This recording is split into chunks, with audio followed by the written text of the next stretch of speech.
Okay guys, I want to make this video and talk about this Cadillac Escalade because this Cadillac Escalade, this is an 07 ESV. I've had this car for quite a while and this has really been good to me. It's never let me down. It's never had any major issues.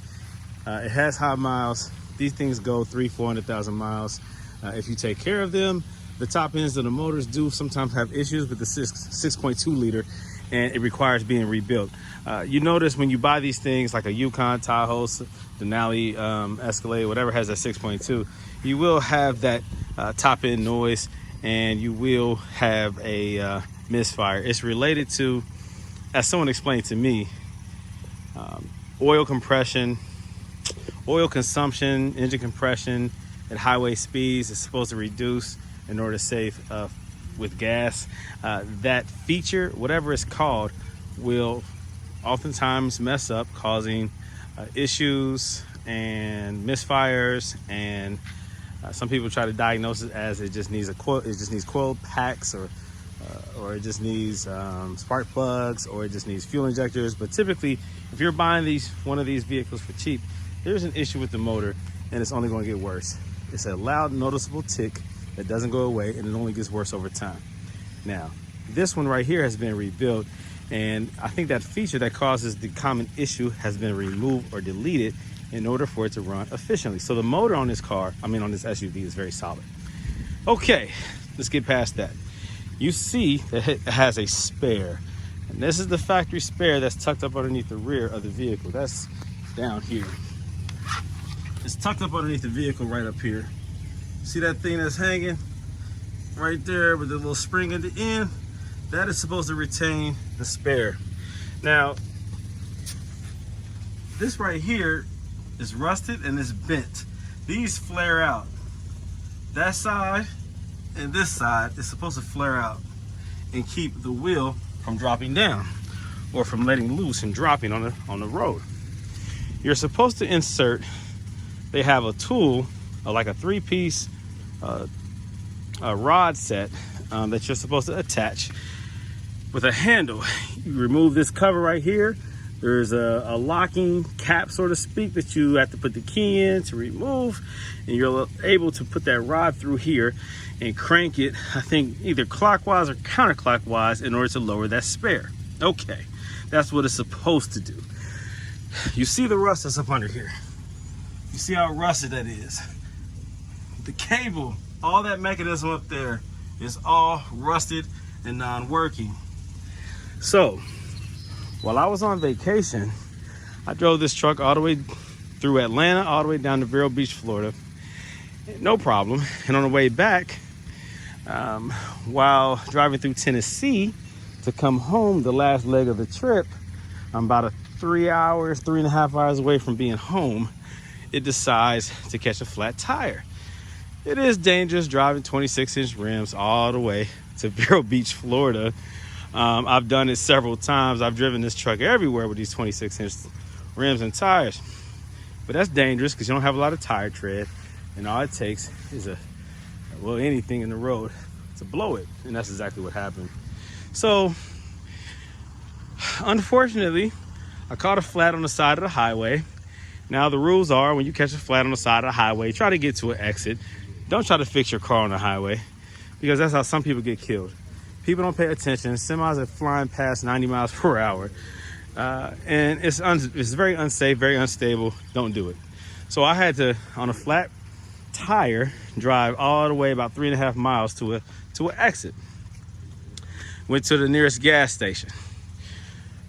I called my insurance company. I have roadside assistance, but they said it would take 291 minutes to come to me.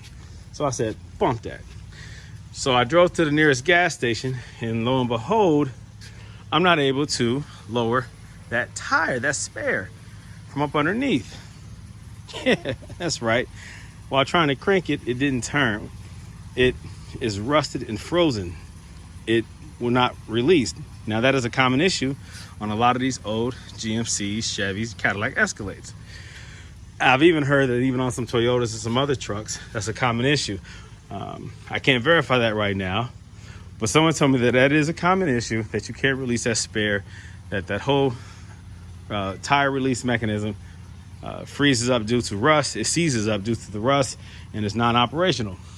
So with assistance, a gentleman who helped me out over at Ace Hardware, his name is David, out there in Tennessee, he got up underneath the truck with me and with some tools. You know, whenever I go out of town, I bring a bunch of tools with me just in case something happens. A little compressor, some tire flat, a bunch of tools, all kind of stuff, just to, you know, make sure that if something were to happen, I'm able to do the repair myself. So we had to bend what I showed you, that security bracket, whatever you want to call that. We had to bend the ends of that in order to release the spare tire. So that was a lot. Now with the 26s, I used a jack, the tubular jack that comes factory with this truck, and it was really overextended because of the 26s. And it started to lean once I had it high enough in order to change that wheel out, the flat tire. That was dangerous. It was to the point where it was overextended and it started to lean, it started to bend. So I had to, so the guy at Ace Hardware, he had a forklift that he pulled around from the back of the building and lifted up my truck in order to release that jack. Now that's crazy. You know, that's crazy. So if you have any type of SUV, an American SUV, GMC, I don't know how Ford's spare tire is designed to release, but if you have any of these Chevy, GMC, Yukon, Escalade, Suburbans, Tahoes, I said Escalades, if you have any of these trucks, before you get into a jam like I was in, try to release that spare. See if it drops down. You don't want to find out the way that I did, and in a state of desperation with my family in the car, I find out that I can't even put the spare in my truck because I can't release it. That was a lot of anxiety and stress. So get familiar with your vehicles before you hit the road. These SUVs are excellent for long trips. You have that, especially on the ESV, on the XLs. You have the extension behind the third row. You have an extension to the chassis, allowing you to load up more stuff, right? You need the extra space, especially when you have a family of 5 like I do, 5 or 6. How many kids do I have? I have 4? Gee whiz. Yeah, when you have a lot of people like I do in my family, 4 kids, a wife and myself, we have a lot of luggage, right? And so you don't want to get caught on the side of the road realizing that you can't even change your flat tire, your wheel with your spare.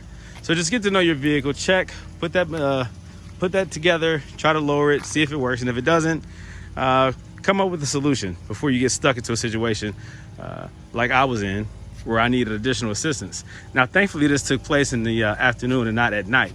If it took place at night when everybody was closed, I really would have been screwed. So again, get to know your car before you take it on the road. That's just one problem with that Escalade that I unfortunately found out the hard way. But we got home safe, everybody was good. Lesson learned. Lesson learned. Hey, so if you have a GM vehicle and you've ever tried to get access to your spare and you try to drop it down so that you can change your tire out, say you're on the side of the road, it's an emergency, whatever the case being, you take this cover down and you see where you put the tool in there in order to release the spare up underneath. And for some reason, it doesn't release. You know why? Well, in my case, it's already pulled out. It's detached. That's where it was. You wanna know why it doesn't work? Because of this. Because it's rusted out, corroded. It doesn't work anymore. This whole system right here is called a spare wrench. The wrench, is that what it's called? Whatever. This thing right here doesn't work. So pull that thing out and install a new one. Yep. Don't even mess with the old one. So before you need it, replace it. There's one bolt holding it in. This bolt right here, go ahead and drop this thing and replace it. You're welcome. So just like this is the new wrench installed. There's one bolt. Can't see it, but it's right there. That one bolt right there is what secures it. The other part just latches or hooks in. And brand new cable. It attaches just like this.